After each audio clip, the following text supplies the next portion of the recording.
התנאים, אני לא מבינה. זה מתי שהוא רוצה ואיך שהוא רוצה. מה, את נהנית? את נהנית להיות כמו זונה? פילגש?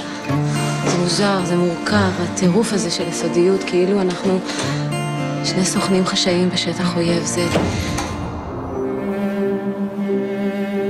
אבא, אני אוהב אותך וטי. החמוד שלי. כן, אתה אמרת לאבא שלך שאתה לא רוצה לעשות צבא? יהיה בסדר, זה יעשה לך רק טוב, זה יחשל אותך, אתה תצא מהצבא גבר. ריאלי. מזהה אותי? מה לי? יש לך מאהב חדש או מה? אני יודעת שאתה אוהב אותי. אתה יודע שהוא שום דבר, זה רק... הוא עובר, אתה יודע, הוא ייגמר לו, אז הוא ייעלם. כל הזמן רוצה אותו, אני...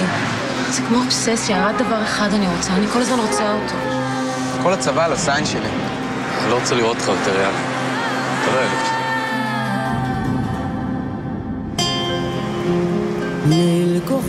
אמרתי לך לא לדבר עם אף אחד.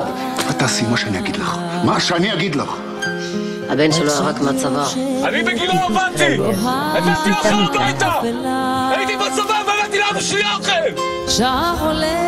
טוב, אם הוא מתקשר אליכם, או שמגיע אליכם מידע שהוא יתקשר למישהו אחר, אתם מיד מדווחים, זה ברור לך?